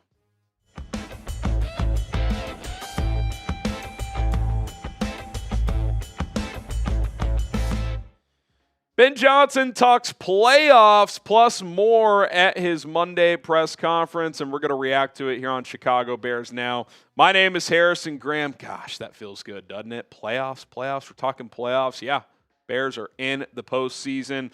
Another thing he talked about was Kyler Gordon, and kind of unprompted, Ben Johnson was kind of asked about just the health of the team, so on and so forth, kind of in a broad question, and kind of unprompted threw Kyler Gordon into the conversation. Here's what he had to say. He said, "You do feel the health starting to return to us. We hope to have Kyler Gordon back for the playoffs." And again, he was not specifically asked about Kyler Gordon. So the fact that he's saying that does give me hope that he could return. Now, I still have mostly the same stance I had a few weeks ago when he got re-injured and put on IR.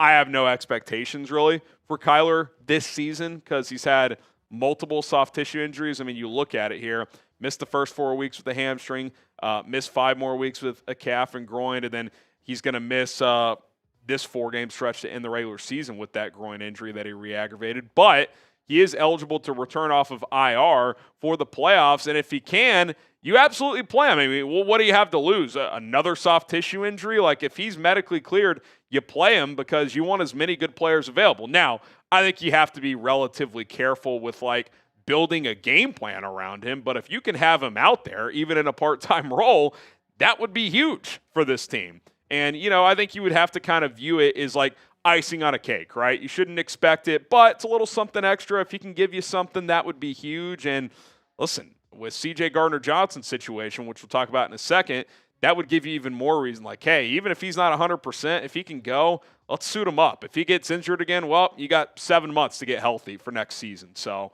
if Kyler Gordon can return for the postseason, they absolutely should bring him back. What do you guys think will happen? Do you think Kyler Gordon will return for the playoffs? Type Y for yes, or you can type in for no. Let me know what you guys think. Now, what about CJ Gardner-Johnson? I don't know if the media did a poor job today of not asking Ben Johnson about him.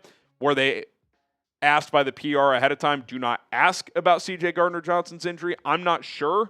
Maybe I missed something, but it was not discussed today about the severity of his injury. Now, I was told by a source that the initial testing showed that he did not tear his ACL. I think we would know by now had he because it's been 2 days, and typically MRIs the next morning, and if it's a torn ACL, that news gets out. So what is it? Is it a hyperextended knee? Did he sprain his MCL? Is it nothing and he just, I don't know, like almost like did he get a bone bruise or something? I don't know. It didn't seem like it would be an injury like that because he was running and his cleat kind of got stuck in the ground. So you're like, oh, it's kind of a non-contact issue, but it would appear he didn't tear the ACL. The question would be, can he return?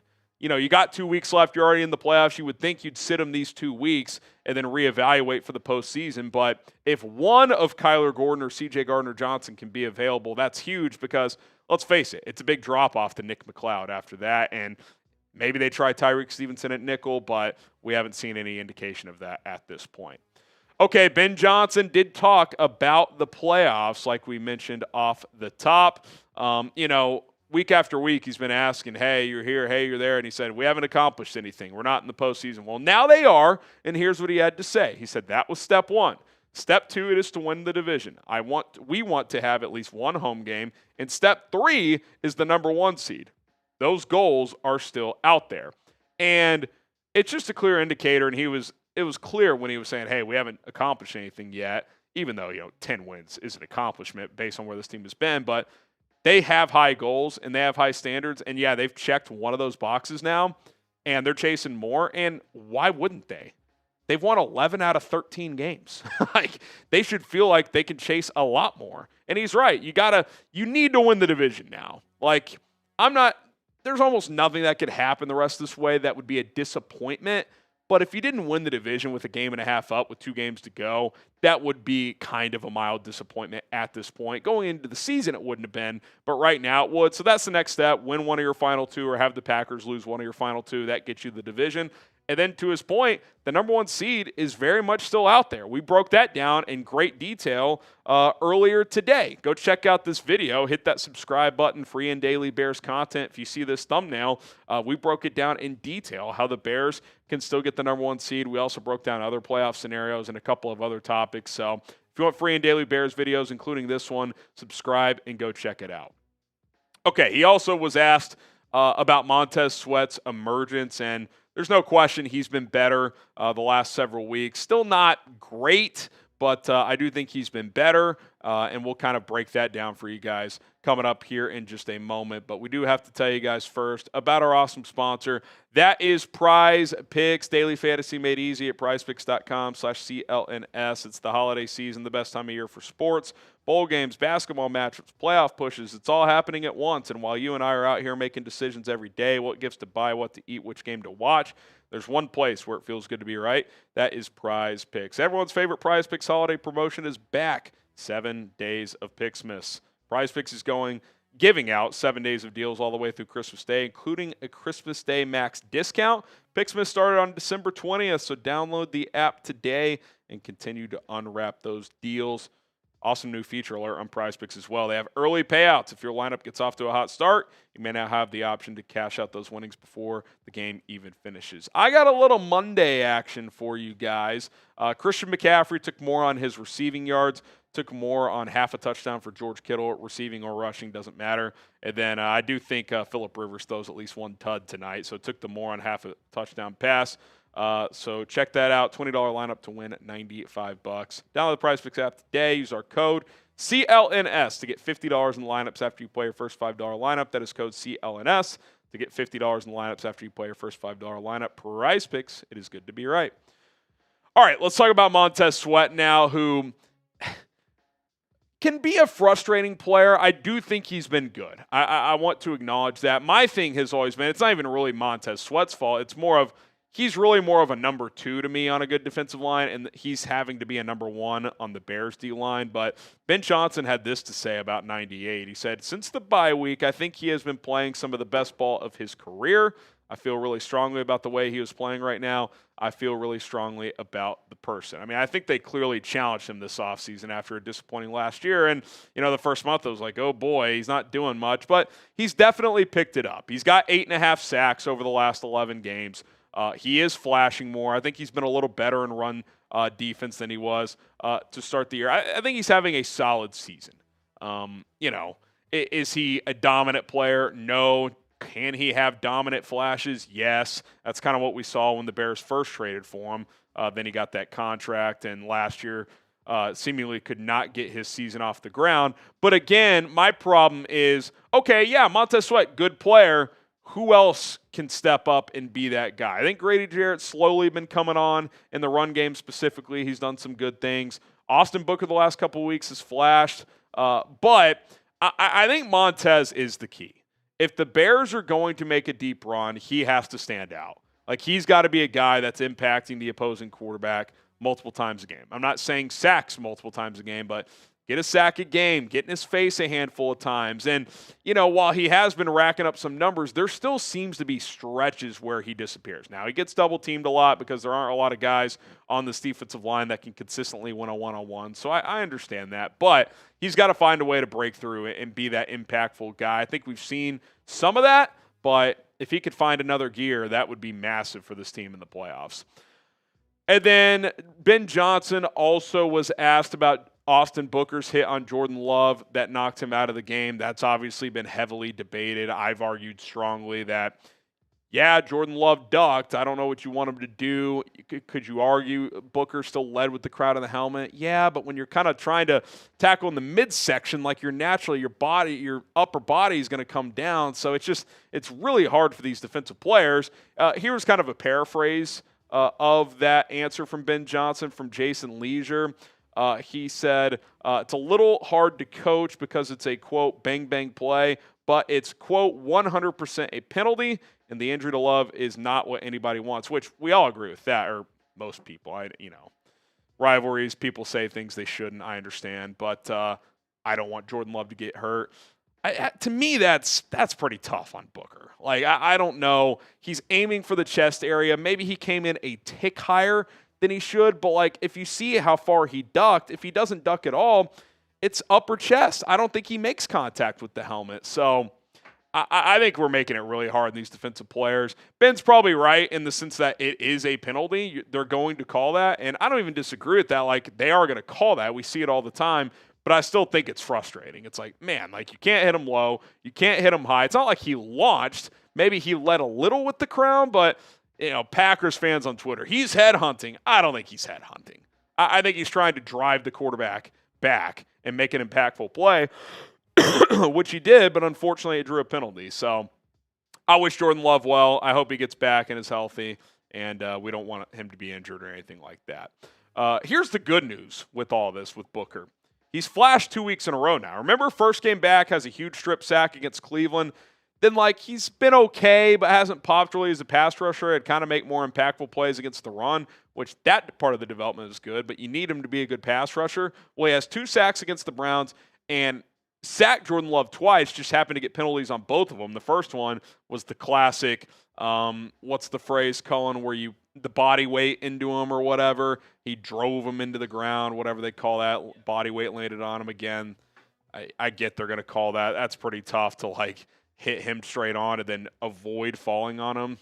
Last I checked, that's physics, but, that's the NFL we're in. And then, obviously, that one that Ben was talking about today where the helmets made contact. So, good news is he got to the quarterback multiple times. Just unfortunately drew the penalty. So, if he can continue to get back there and, like with Montez Sweat, impact the passer, then that's only a good thing for the Bears. And they need it because this pass rush has not been nearly good enough this season.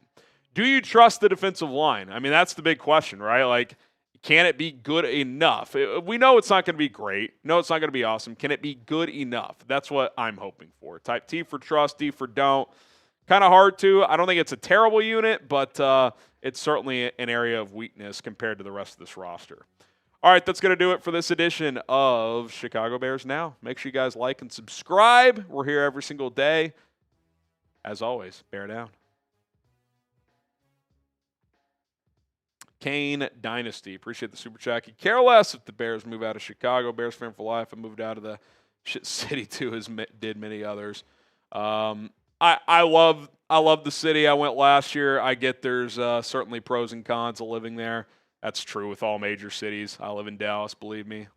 But yeah, I mean, I think it would still, like, if they left the state, I mean, there'd be something about that would be kind of shitty. But listen, if Illinois is not going to be reasonable and play ball, the Bears should explore other options. So that's just where it's at right now. Kind of like the trade rumors. I'm not focused on the stadium at this point in the season. Like, the stadium situation is what it is right now. We'll have plenty of off-season videos where we can talk about it, but it's just not a focus of mine currently. All right, hashtag Bears or Super Chat. You can get your questions answered on the show just like Kane did. Hashtag Bears or Super Chat. We know not everybody could Super Chat, and we don't expect that. So go ahead and throw those hashtag Bears questions in there as well, and we'll get your questions answered. Someone did hashtag V. That is not going to get through our software, McKenza. From our guy Edov. If anyone wants a shirtless, hairy background pic for their phone, hit him up. Legend. Oh, boy. Oh, boy. Listen, my guy Harry's a man of his word. I did good, better, best shirtless. I said I'd do it. Delivered. And it was a full, like, good, better, best, too. So it was fun. Credit to y'all. It was Tad fun. Bod Gang. Tad Bod Gang. Yeah. Off-season project for me is to lose some LBs, but we're in the middle of a playoff run. I'm in the middle of getting my new house together. There's about 10,000 boxes, it feels like, in my house. So, you know, one thing at a time. One thing at a time. 6-7, you got to do hashtag Bears, no space. All one word, hashtag Bears, like Jacob Stark did. So fire those questions in. We see a few of them in there, and we'll get going here on the show. Yeah. With a little mailbag. And then coming up after that, we will get into a little playoff talk, see how the Bears stack up against some of the NFC playoff teams. So can't wait to do that as well. Make sure I didn't. Could be, excuse me, been coughing a lot today. Could be, you know, keys to victory against the 49ers. Could be question about the playoff picture. Could be about numerous things. We'll do a joint preview, by the way, again this week. I was talking to our 49ers host earlier, Chase Sr. We're going to make that happen. So you guys saw him on our Eagles one. He hosts our Eagles and 49ers channel. So we will have him on, obviously, tonight. He's got Monday Night Football, 49ers Colts. So we'll sit back and watch that tonight. Get a little taste of what San Francisco's looking like. So should be fun. Busy guy, that Chase Sr. Huh? It's a busy guy, that Chase Busy Sr. guy. Busy guy. The 49ers, I mean, what Saleh and Shanahan have done has been pretty impressive with some of the key injuries they've suffered. We talked about it kind of earlier in the season. I had too much respect for them, even with their injuries. And again, they are decimated in the defensive side of the ball, especially in that front seven.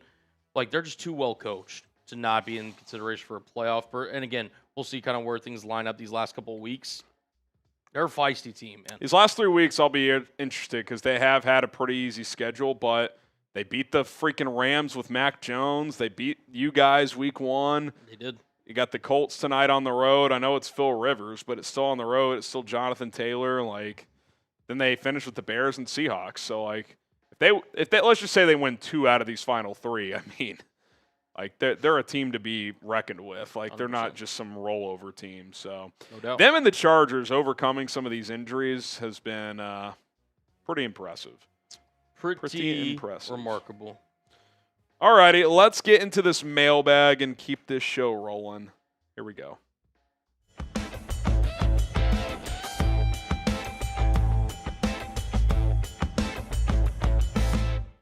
I'm Harrison Graham. It's time for a Bears Now mailbag from Jahdae Season. Should Jade Walker start over Olamide Zaccheaus if Rome and Luther are still out? Yeah, we were getting this question a lot on the live show. It's a tough question to answer. I mean, I would answer it like this. I would like to see more of Jahdae Walker, assuming Rome and Luther are out. Even if it's just Rome out, can you work in a few plays for Jahdae Walker? Like he's your fourth guy, but you have a little package of plays for him. Listen, he to me on the couple plays he had looked like the guy I saw in the preseason, right? Guy who pops off the page, got good athletic traits. I mean, Caleb threw a beautiful ball, but he still had to track that down on a windy night, jump up, and get 2 feet in. I mean, that was a hell of an athletic play. On 3 targets, 2 catches, 21 yards, and a touchdown, limited snaps. He's an exciting young player. We're not worried about long-term right now, but I think he's a piece for the next couple of years. I mean, as a UDFA, he costs you nothing, and he's clearly worth being in that wide receiver room. So whether it's starting over OZ or just playing more snaps, because the one thing about Zaccheaus, and he's had some untimely drops, it's been unfortunate, he can play all the receiver positions. The Bears trust him in that regard. I don't know if you're putting Jahdae Walker in the slot, right? So, I would up his snaps if Roman Luther are out this week against the 49ers. Whether that means he's out snapping Olamide Zaccheaus, that's a different story. But, yeah, I think he's deserved more opportunities. I mean, he stepped up to the plate in your biggest game in years. I mean, that was impressive, and I don't think it was a one-night wonder. I think he's a guy who can make some plays for you. Do you want to see more of Jahdae Walker? Type Y for yes, type in for no. I certainly do, and I think Bears fans do as well. So I'm definitely typing my Y for yes. All right, hashtag Bears or Super Chat. We got Dablit fam. What is going to happen to CJ Gardner-Johnson at the end of the year? Do you think the Bears would extend him? I don't know. The secondary's got a lot of question marks this offseason. Jaquan Brisker's a free agent. Kevin Byard's a free agent. CJ Gardner-Johnson's a free agent. Nashawn Wright's a free agent. Tyreek Stevenson's entering the final year of his deal. Like, they have a lot to figure out. Your 2 backup safeties, Elijah Hicks and Jonathan Owens, are free agents. So you got some decisions to make.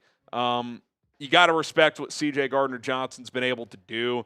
He's gotten beaten coverage a few times, but he's a Swiss Army knife that could do some different things. He's a guy I'd like to bring back. So we'll see what they're able to do. But, yeah, we'll worry about that in the offseason. But he's been awesome. He's got versatility. And, we're filming this live on Monday. Hopefully this injury isn't too serious, and he can help down the stretch too. Bishop 23, is Rome the clear number 1, or was DJ just not getting the ball as much as they wanted? Yeah, I mean, I still think a fully healthy Rome is a more complete wide receiver than DJ Moore, but I don't know if it really matters. They can both contribute. Clearly, they can both be really good players. Long term, Rome's a young guy ascending. DJ Moore will be 29 next year. Not old, but he's probably not a guy who's going to dominate at 35. So I'm not worried about the labels as much.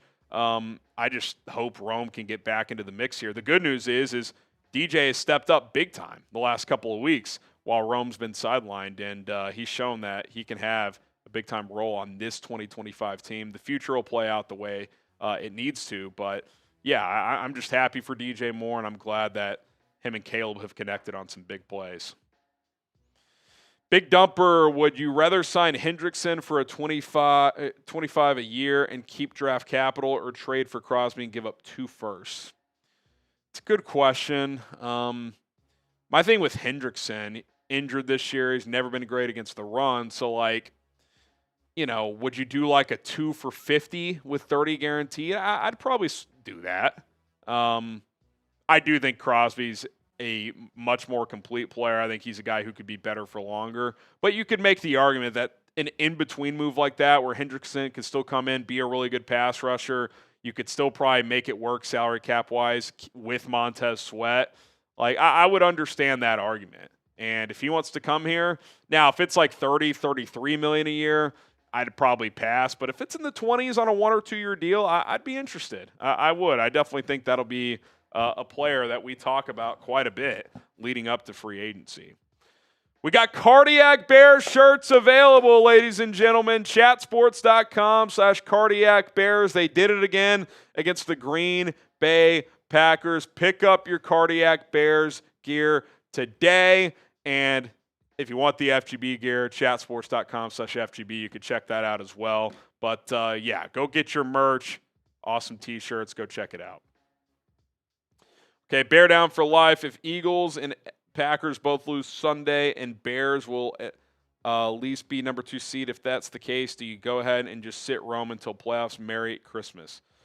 Yeah, that is interesting. If they were to both lose before, well, the Packers play Saturday, by the way. So if they lose Saturday, then the Bears clinch the division. If the Eagles lose before the Bears play that night, then they would clinch the 2 seed. Now, to me, you're still playing to win. Now, I think you would make that. I don't think you'd make a last-second Rome decision on that. I think he's either playing this week or he isn't. I don't think you're like doing your prep with him with like these scenarios in mind because they're so close to game. Like you don't want to like change up your game plan that late. But my guess is he doesn't play this week.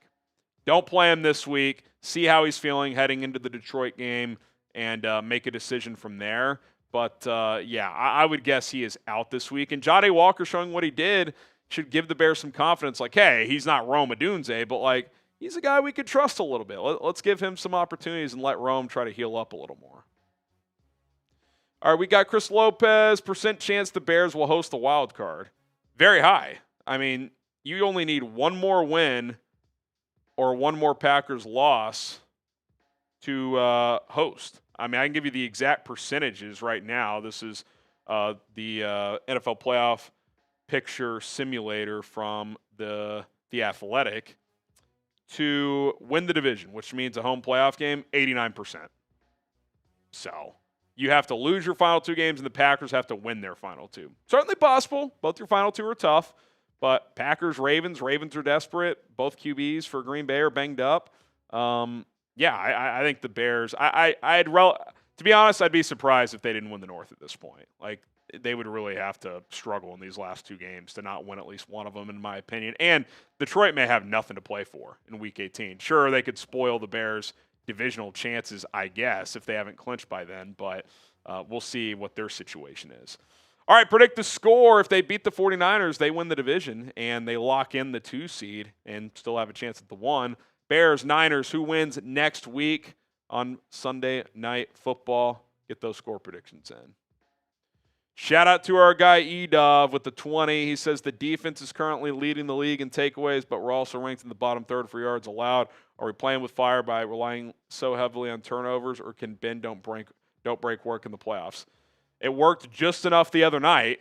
The Packers were 0 for 5 in the red zone on touchdowns. That seems unlikely to work consistently, but look, this defense is what it is, right? The pass rush isn't great, so they give up yards. One thing they have to be better at is run defense. I did not think they did well against the Packers, especially once Malik Willis came in. I get that's a tough on-the-fly adjustment. You're not prepping for Malik Willis during the game. That opens up a whole nother dimension of that playbook. But you got to be better against the run. You got Christian McCaffrey this week, so we'll see how they handle him. If you can at least slow down the run, then that gives you a chance, right? Because we know the secondary flies around, can make plays. So if you force teams into obvious passing downs, that gives you a shot. But this team's going to give up yards between the 20s. They got to be good in the red zone, and they got to continue to win the turnover battle. All right, Kodos with the 10. Is a first-round bye still possible? Yes. If they win out and the Seahawks lose one of their final 2, the Bears get the number 1 seed. It's that simple. That's what has to happen. They win their final 2. Seahawks lose to either Carolina or San Francisco, and the Bears get the 1 seed. Kind of crazy. I mean, it's a realistic scenario, too. I get the Bears' final 2 games are not the easiest, but, they can beat the 49ers. They can beat the Lions. The Seahawks could lose the Panthers. They could lose the 49ers. So they went out. Seahawks lose 1 of 2. Bears the 1 seed. There you go. Appreciate all of the questions. If you have more, you know where to find me. Social media, Twitter, Instagram, TikTok now. I'm chasing 1,000 followers on TikTok. We're at like 700 something. Help me get there at HGramNFL. We launched about a week ago. If you want to support, I would greatly appreciate it. Give me a follow on those platforms and bear down. All right. Kyle Manungai Glazer 6'7". Is this you, Colin? Man, maybe. It's my burner. Harrison, words can't even describe how much of a glorious king you are. You're such a legend. Every breath you take and every move you make is just full of aura. I love you. I don't know if I've ever been told that I have aura before, so I'll take it. Appreciate the kind words. I think you probably went over the top there, but I'll take it. And it's been fun, man. I'm just glad this team's winning, dude. It's been a rough go. We've fired multiple coaches, and I've only been doing this for 5 years. So, yeah, let's keep the good vibes going. By the way, it's kind of crazy that after a 5-12 rookie season, Caleb's already back to 500 as a starter. 16-16, 5-12, 11-4. So, erase that deficit quickly. I mean, he was 5-14 because they were 0-2 this year. So, that's cool. That's cool. Hopefully, Bears now can get back to 500. What was it after the 0-2 start? I did the math. It was like, I swear it was like 30-60. Mm-hmm. So let's just say that's what it was. It probably wasn't exactly. So it would be 41-62 now. We got a ways to go. Yeah. Got a lot of Matt Eberflus to erase still. Yeah. By the way, did you see Jerry's comments on him? No. Oh, God. After the game, I don't know what the exact question was, but in terms of his decision on the defensive coordinator, talking about Flus after the season that he'd have to make, he said, I wouldn't couch it as difficult. I mean, that's a brutal to say that out loud. I mean, I almost feel bad for Flus. I mean, that's tough. Jerry's never been known for pulling his tongue, I guess is the best way to say that. Matt Eberflus, Bears linebackers coach. Who says no? Me. Yeah. I don't think you're bringing Flus back. Alex Weddle, Harrison, you're not a dude in an Amazon van just rolled past me bumping your live, too. Really? That's dope. Love that. Shout out to any Amazon drivers out there. Love It's that. a busy time of year for everybody. When I came up last year, saw a lot of you guys, and it was awesome, man. So, Yeah. Trying to get out again. Trying to get out there again. We'll get the super chat up from Landon. He says, do you think Jahdae could be the wide receiver 3 in the future, or is there just too small of a sample size to make that determination yet? Probably that, but I wouldn't rule it out. He's got the profile, Colin. I mean, he's 6'1", 6'2". He can run. He can high point the ball. He's athletic. He's got good ball skills. Feels like he catches everything. I don't remember him ever not. Remember that catch to start that 2-minute drive to beat the Chiefs in the preseason on the sideline? Yeah, the one where he kind of had to Yes. Yep. Like he's got good body control, good hands, good speed, seems to run good routes. I mean, you kind of wonder how a guy with his athletic profile didn't get drafted, even if he wasn't the most productive guy in college. But tell you what, a strength of Ryan Poles has been to find these UDFAs. I mean, they found Tyson Bagent. They found Jack Sanborn, who had a good stretch here. They found Jahdae Walker, Josh Blackwell, Jalen Jones. All these guys were UDFAs. So they've done pretty well in finding these kind of diamond in the roughs that can come in and contribute. And, you know, Walker may have the highest ceiling of all of them. I could see him becoming a starting caliber NFL receiver. I don't think he's there now, but it's good the other night in a small role. So, in a huge game too. I mean, it would have been totally understandable if he didn't catch that ball. I mean, like, the moment is massive. It's not like he was just standing there and it was lobbed to him. I mean, like, full sprint, high points, it gets the toe. I get there's not a defender there, but he still has to get his feet in. Like, that's a tough catch in that situation for anybody. And he makes that catch like it's no big deal. So, yeah, I mean, that was awesome to see. It really was. And listen, like I kind of mentioned earlier, Caleb's belief to go to him in that spot really tells me a lot in terms of, hey, listen, I mean, obviously, you know, he's sitting there, he's just trying to find anybody that's open. But again, watching it from the All-22, Caleb throws that before Jahdae's even breaking out of his, you know, initial cut to head to that side of the end zone. And to Jahdae's credit, tracked the ball, got his feet in bounds, high-pointed the ball and everything. It's an iconic play, man. That one and the DJ to win it, obviously. I mean, those two plays, like if this team goes on to have a special run here, like we're going to remember that those two plays in a major way. So, All right, we got one more segment to go, and then we're going to get out of here. I got to get home and go scout the 49ers, see what they're all about tonight. And I'm excited to go watch Old Man Rivers again. Is this it? I mean, if they get eliminated, you got to think that if they get eliminated, Anthony Richardson, I know they finally activated his practice window. Give him some reps. Yeah, it might just be time for Old Man Riv to. Yeah. He got this kind of final goodbye, and we'll see. Maybe he pulls off the upset tonight. Who knows? Who knows? All right, final segment. Yeah. Have fun waiting 5 more years for the Hall of Fame, Rivs. I mean, it's just like, it's unbelievable that he's playing at this point, but it's just like, yeah, I really hope for the Colts' sake tonight they actually do get the win. I really do. Be awesome. Because I don't even think he cares. He said he doesn't even care. He wants to get in the Hall of Fame, obviously, but he clearly wanted this opportunity. No, he just wanted to see if he could do it. Yeah. And it's just like I just congrats on him, making the start and getting through it on Sunday. If he can just get a win, that's like the main thing too. Yeah.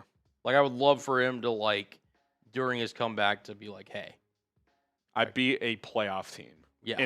On Monday Night Football. I mean, be electric. How awesome. That'd be the story of the year if they won tonight. All right.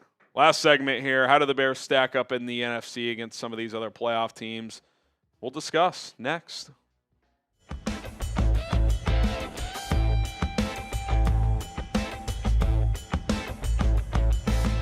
The Chicago Bears are in the playoffs, and now that they are in the dance, how do they stack up against some of the other teams in the NFC playoff picture?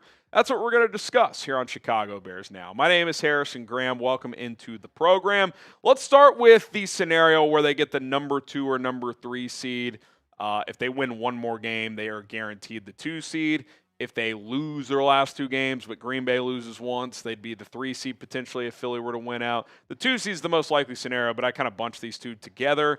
If they are the 2 or 3 seed, the Bears will play one of these 5 teams: the Los Angeles Rams, the San Francisco 49ers, the Seattle Seahawks, the Green Bay Packers, or the Detroit Lions. Now, the Lions have some work to do just to even have a chance to get into the dance, but we'll get to them in a minute. Let's kind of go one by one here. Bears versus Rams. I don't think there's a team I want to face less. I think the Rams are the most complete team in the NFL. You get them at home, so that would help a little bit, but I think Stafford proved last year, even at his older age, in Philadelphia in the snow, he can absolutely play in the elements. They run the football well. They're good in the trenches. That stuff all translates in the postseason. And they also have the 3 main ingredients: a great head coach who's also an awesome play caller, a good defensive coordinator in Chris Shula, and then Matthew Stafford, who's been there and done that. They've got those playoff ingredients. Their only real weakness, which isn't a terrible weakness, but it's been a problem at times, is their secondary. And I guess you could say special teams. They just fired their special teams coordinators. That's been a bit of a problem as well. But to me, they're the most complete team in the NFC, and it starts with that 3-headed monster of McVay, Shula, and Stafford. So if there's any team I'm looking to avoid, it would be the Los Angeles Rams. Now, how about the Bears and 49ers? We'll obviously get a sneak peek of this upcoming week on Sunday Night Football, but the 49ers have a lot of key injuries. I mean, 3 guys that have gone down during the year, and there's more contributors, but Fred Warner, Nick Bosa, 2 All-Pros, Mykel Williams, the rookie, who I liked a lot coming out and was flashing early on in the season. And then Brandon Ayuk, who got injured last year, never came back this year. That's a whole different situation, but still, heading into the season, would have been their number 1 receiver on paper. And defensively in particular, they got a lot of issues on paper. Now, Robert Saleh's kind of patchworked it. He's made it work, but does that translate against a team like the Bears, against a team like the Seahawks, who they'll have to play in Week 18? We'll see. I think San Francisco, even though they have a hell of a coaching staff, their offense is still really good. I think that's a team you would feel at least comfortable playing, especially at home. Plus, Brock Purdy in super cold conditions, if that's what ends up playing. He doesn't have the biggest arm, the greatest physical characteristics, so that would be a heavy dose of CMC, you would imagine, which could beat you, no question. But I'll say this, compared to the Rams, I'd rather take my chances with the 49ers. How about the Seahawks? The Seahawks have a very deep roster. You could argue it's the best roster in the league, Sam Darnold's the X factor, right? He's the key for them. If he plays well, they can beat anybody. They can win a Super Bowl. If he plays like he did down the stretch against the Rams this past week, they could go all the way. If he plays like he did in the first 2.5 quarters or the first time against the Rams, they could lose in the first round. We saw it last year with the Vikings. He is the key to their team. When he's on, he's a top 5 quarterback in the NFL. But at times, the turnovers pile up, right? He's got 13 picks. He's got some fumbles. He's been really good the last 2 years. How does he play? You would think from a Seattle standpoint, getting over that hump and beating the Rams, especially for him, that's the team that's had his number. His 2 worst games as a Viking were against the Rams. The first game this year against the Rams was a tough go, and most of this last game against the Rams, he was struggling too. But then he started to find some answers. So to me, this would come down to, like, if Sam's a little off and Caleb plays well, I think the Bears would have a chance. If Sam plays well, I think the Seahawks are the better team, just roster-wise. Doesn't mean the Bears couldn't win. Doesn't mean they couldn't win a physical game. But it would largely come down to the quarterbacks, I would think, in that matchup. Okay, Bears versus Packers. Obviously, it would be the third time they face each other in like a 6-week period. They know each other well. They've played in a bunch of close games the past 2 years. And as of now, it's actually the most likely matchup, the 2-7 game. That's where things sit as of now.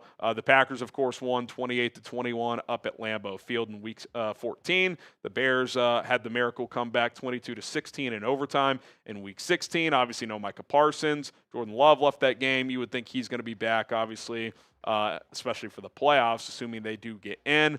I will say this. The Bears would need to play better than they did the last time out. They had some fortune come their way down the stretch to win that game. That being said, I would make a strong argument that through 3.5 quarters, that's one of the worst games the Bears has played all year. The only game you would say they for sure played worse in was Detroit in Week 2 when they just got spanked on the road, but that was a long time ago. I think the Bears can and would play better. I think the Bears should feel pretty confident that they can beat the Packers. They just beat them after playing shitty. I get they had a couple guys out. Well, welcome to the NFL. Bears have had guys out all year, especially on defense. I think the Bears stack up fairly well against the Packers. Wouldn't be easy, but again, if I'm comparing to like the Rams or even the Seahawks, I'd probably rather take my chances with the Green Bay Packers. Okay, the Detroit Lions, who the Bears have not matched up that well with the last few years, but especially indoors. I think outdoors you'd feel better about it, and that's where it would be because the Lions can't win the division, so you would get them at home.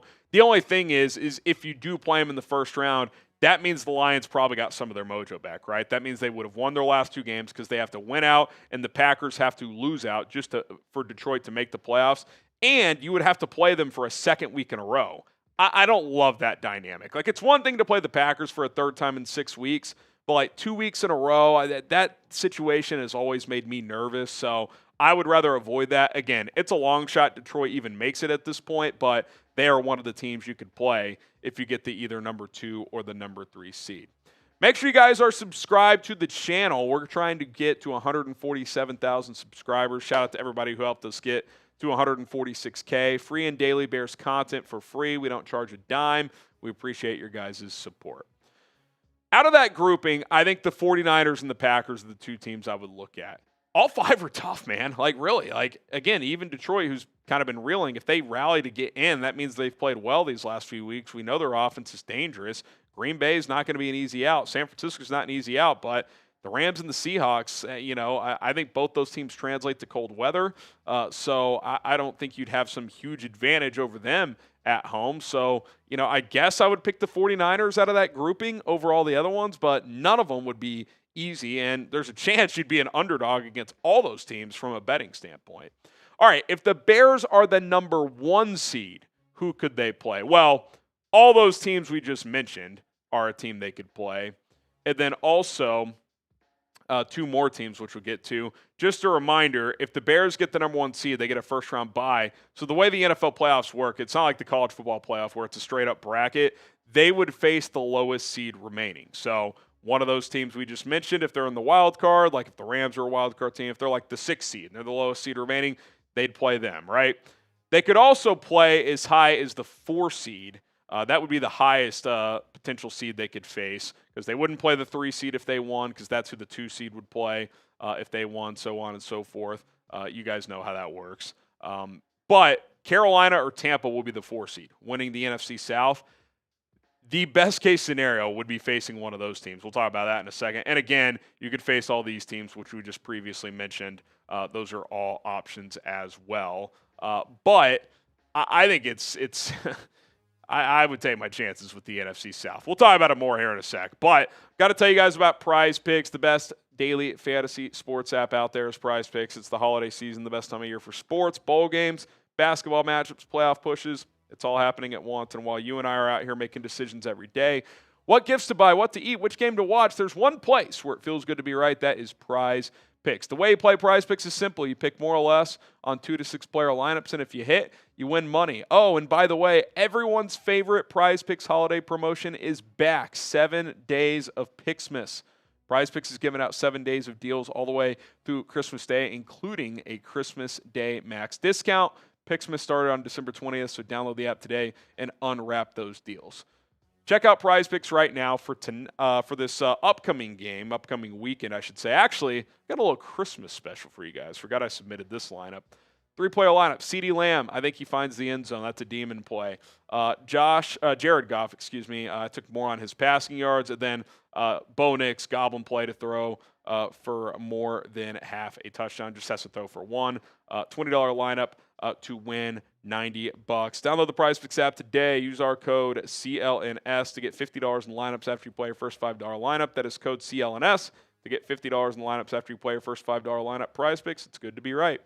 Okay, let's talk about these two NFC South teams the Bears could play. First, the Panthers. Look, I've kind of picked on the Panthers over the last couple of years. I will fully acknowledge, listen, if they win the division, I get that South sucks. That is still a really good accomplishment. Dave Canales has done a nice job. They are an improved team. Tetairoa McMillan, excellent first-round pick. Bryce Young has made incremental improvements. He doesn't really scare me, though, especially if it's cold at Soldier Field. But he's been solid, right? Under 2,700 yards in 14 games. It's less than 200 yards per game. But, they do have things that do translate to cold weather. They can run the football with Rico Dowdle and Chuba Hubbard. Tet McMillan is a tough guard. He can make some plays. But their defense is pretty average. I just think the Bears at home, if they get the bye, heal some guys up. If Carolina won a playoff game to get to this game, that'd be a huge accomplishment for him. That would be a pretty big letdown if the Bears drew Carolina and lost that game at home. How about the Bucs?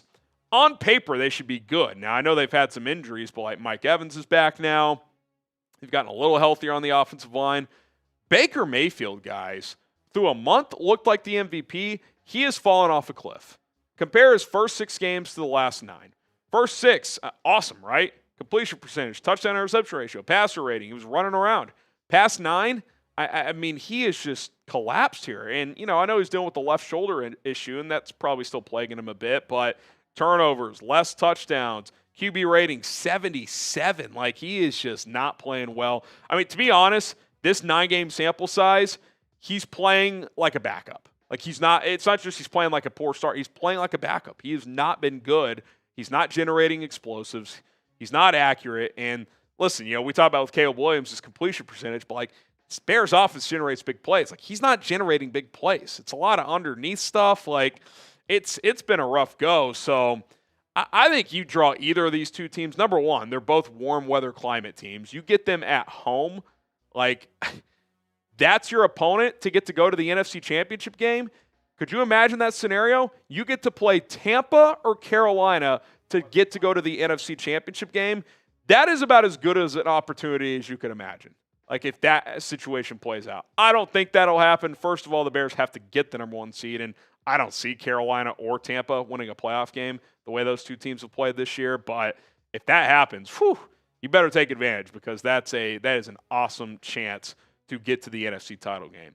Okay, who do you most want to play in the playoffs? You give me Tampa or Carolina, sign me up. The only way you get them in the first round is if you're the 5 seed, which that means you lost out and Green Bay won out. We don't want that. But get them in the second round, I'm in.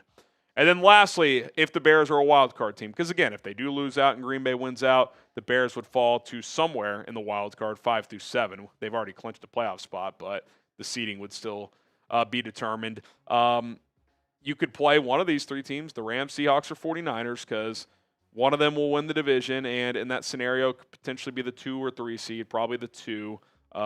More likely, the winner of that division gets the 1 seed if it's not the Bears. So you wouldn't play them in that scenario, obviously, because that team would get a bye. But if they're the 2, you could play them. Or more likely, would it just flip with Green Bay? Like they get the 2, you're the 7 now? Certainly possible. Maybe you get Philly in the 3-6 game or the 2-7 game if they jump up to the 2 seed. If you're the 5 seed, you could draw Carolina or Tampa. So again, if you do fall to the wild card, that's the dream scenario. You go down to Tampa or Carolina and get to play one of those 2 teams. We don't want to fall to the wild card, but if you do, that's who you want. The only team we haven't talked about yet out of all these scenarios based on where the Bears finish up is the Eagles. And I know the playoffs would be a different deal. It would be another notch up in, intensity, etc. But the Bears have already gone into the Lincoln and won a playoff game. Now, in this scenario, they would have lost their final 2 regular season games, and the Eagles have been playing a little bit better. It wouldn't be the same dynamic, but I think the Bears would have at least a puncher's chance in that game. I mean, they dominated Philadelphia on the road. Now, I would expect they would make adjustments, and Vic Fangio would not give up 280 yards rushing. But I do think if the Bears do have to go on the road, whether it's in the first round, second round, or if they get to the NFC title game and have to play on the road, they're built to do it. They can play in conditions. If they need to play indoors, they can do that. Their offensive line is physical. They can run the football. They can generate explosives in the pass game. So they've got the ingredients to go play on the road if they need to. Obviously, you want to play through Soldier Field, but if not, they can certainly go on the road and make things happen. Okay, who do you not want to play in the playoffs? Ask the guys who you'd like to play. Who do you not want to play? I've said it. I don't want to play the Rams. I just think they're a better team. I think they're better than you. They're the only team I think with full confidence is better than the Bears. If Sam Darnold's on, I also think the Seahawks are, but he's more of a wild card than Matthew Stafford. So the Rams are the one team I would say. If you play them, be tough for me to predict a win. Maybe I would, depending on the vibes at the time, but that would be a tough matchup. All right, that's going to do it for Chicago Bears now. Appreciate everybody for tuning in. We got 2 more games left. Then it'll be playoff time in the Windy City. I cannot wait. We'll cover it all. Hit that subscribe button and bear down.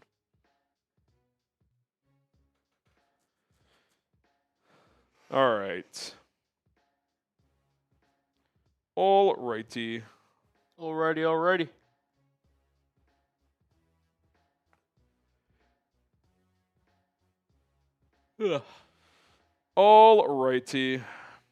Seen a lot of Rams is to be expected. I mean, when you're just I just think A they're the best level team. at those 3, we talked about it. Head coach, play caller, quarterback, and defensive coordinator. Yeah. Like and they have multiple elite weapons, and they have multiple good running backs, and they're good in the trenches. It's like, Yep. It's that would be tough. Be tough. Not impossible, but be tough. Yeah. But we'll see. Would you still say, I know your boys beat them, like, would you still say the Rams are the team to beat in the NFC? Like, do you think they're the best team? I think you could kind of make that argument because, one quarterback's literally won a Super Bowl with this team, with this head coach. Like, you give them 2 dynamic weapons in Devontae and Puka. They're healthy. All those reasons you mentioned. I'll say this. It's kind of like tiered, but if you forced me to kind of show my hand, I was like, I'll still ride with the Seahawks, but the Rams, I wouldn't hate you if you said, hey, they're the better team. I think if you took the QBs out of it, you could make the argument Seattle Top to bottom is right there. Now, I think the Rams have more offensive pieces, but I think the Seahawks have more defensive pieces. Yeah. So I think it's pretty even. I think Seattle's coaching is really good as well, even if it's less big stage experience than a Sean McVay. But, Seattle, you guys come down to Darnold, really. If he plays well, they can go all the way. If he has a stinker, that's true with all quarterbacks, but we just know he's a high-variance quarterback. So it's true. Listen, it's his, he's going to have his second playoff appearance in a row with a new team. Obviously, last year didn't end up great for him. See where he ends up this year. I will say, to your point, and we talked about it off air, that win against the Rams was huge. We'll see if he's able to build upon that. So build some confidence. You would think it will. I think if you're Chicago, though, just to kind of circle it back, I think obviously the NFC South. Like if you somehow were to play them, you get the 1 seed, play them in the with a chance to go to the NFC title game. That's the dream scenario. if you're talking about, hey, let's just say most likely scenario, 2-3, they win the North, this, that, and the other. Be interesting to see where this 49ers team is in comparison to the Bears. Like I'm obviously going to be, producing, we'll be watching. I'm going to be interested to see how the matchups stack up with Chicago and San Francisco. I'll just say that much. Yeah. I get Green Bay. Listen, we'll see what the kind of health is, but I respect Shanahan, this whole crew, but to your point, Soldier Field, potentially in a playoff scenario, Brock Purdy. And as good as McCaffrey's been this year, he's not getting a lot of yards per carry. So, if that continues, if you hold him to the 4-ish yards per carry range, and he's been at 3.7 this year, because their O-line's not great, and, he's probably lost a little juice as a runner. I mean, if it's sub-freezing temperatures, I mean, he'll make some plays, but, he will. It's going to be hard to generate explosives if you're the 49ers if it's 20 degrees and windy out. I don't know what the forecast is looking like wild card weekend. But let's see. Chicago weather. Let's see if I can kind of look at a projection.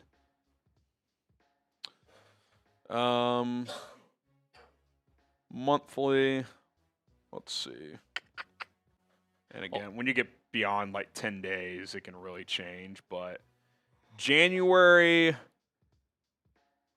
Saturday, January 13th is projected to be a high of 13 with the chance of snow. Now, we're 3.5 weeks out from that. Give me that against Brock Purdy all fucking day. Yeah. Sunday, Monday, no precipitation, it looks like. But if you get Sunday, high of 15. It's not going to snow, it doesn't look like. And again, these can change. The temperature's not going to change much. Maybe it's 5 degrees one way or the other. Right. But, if you draw that Saturday or Sunday of Wild Card Weekend, it's going to be at most in the high teens. Yep. And with the Bears being in the playoffs for the first time in years, really against any of these opponents, they're probably going to get a night game, so it's going to be even colder. Football weather. That's what you want, especially against a quarterback with not the biggest arm. Right. Doesn't guarantee a win, but if you can limit McCaffrey and force Purdy to make some downfield throws, then I think you'd have a pretty good shot. Michael asked, I forgot, what was your original record for the Bears this season? I think my one when the schedule came out was 11-6, and my final one, I think I went 10-7. So at worst, they've already matched it. Yep. If not surpassed it. So yeah, I mean, it's been awesome to watch. Is that it? Is Michael the last one? That is. All right, guys, great show. Appreciate everybody who tuned in. Everyone who donated, liked the video, any new subscribers, welcome. We're not live every day. We go live every Monday, Thursday, and game day. Speaking of live, though, the loose plan, because Cullen and I work tomorrow, and we work Christmas Eve, but we're going to try to do an earlier day Christmas Eve so we can get out of here. We do have families. And the thought is to do an earlier stream on Wednesday, 2 o'clock maybe. So if you guys want to tune in on Christmas Eve, a little early, mid-afternoon stream, we will try to make that happen, maybe 2:30, get out of here by 4, something like that. So if you guys want to join us for that, that would be great. And we won't have a Christmas Day stream. Sorry, it's not in the cards. But we'll be here Wednesday. TBD on time. Turn on those notifications so you know when we go live. And then, of course, we'll be live Sunday night, Bears 49ers. So plenty of content to come throughout the week, so stick around with us. We're not going anywhere. Hit that subscribe button if you haven't. And as always, a bear down.